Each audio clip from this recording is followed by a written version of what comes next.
Now this is the POCO X3 Pro. It's also the first phone we're seeing with the new Snapdragon 860 chip, and best of all, it's less than 1,000 ringgit. If that is not crazy, I don't know what is.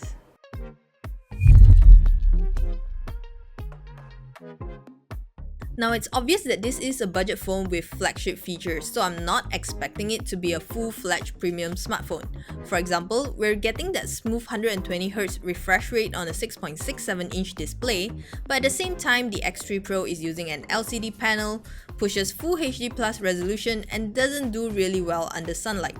Colors don't pop and the pinkish tint is apparent. It's also not as sharp as I've expected it to be. The POCO X3 Pro doesn't differ much from the vanilla variant when it comes to design. Even though this metal bronze is an interesting color, it's a rather heavy phone with a chunky design. I'm also not a fan of the camera placement as it feels very dated.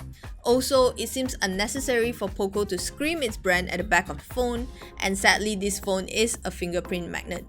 But the good news, at least for some of you, is that the POCO X3 Pro still has a headphone jack, a side-mounted fingerprint sensor, and a free phone case.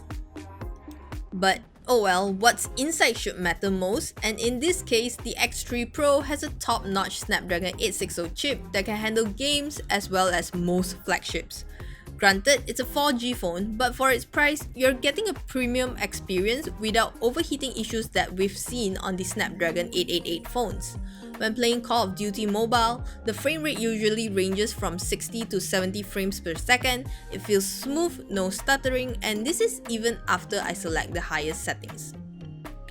Also, the POCO X3 Pro has a 5160 mAh battery with 33W fast charging. You're getting about 2 days of battery life if you're not a gamer, and if you are, you'd have to charge it daily.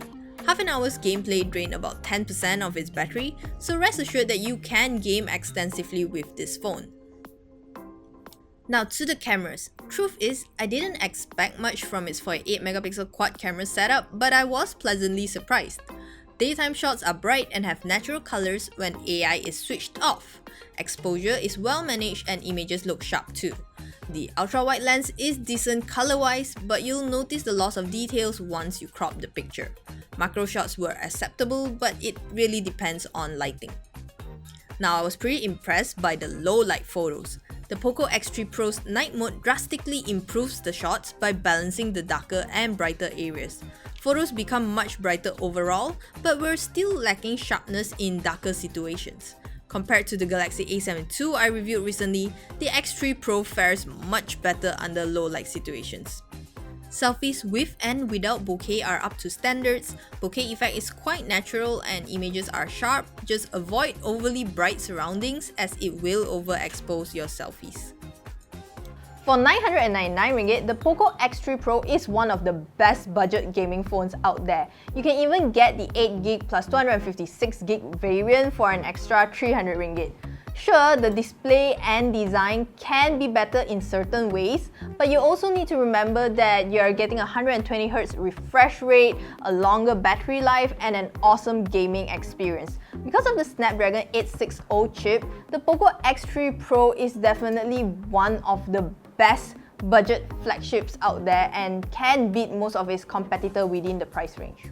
So that's it for our video today. Do let us know if you agree that the POCO X3 Pro may just be one of the best budget flagships we've seen in 2021, and if you think there are any other phones that can beat it, feel free to tell us why in the comment section down below. As usual, if you like this video, give it a thumbs up and don't forget to subscribe to our channel KLGadgetTV.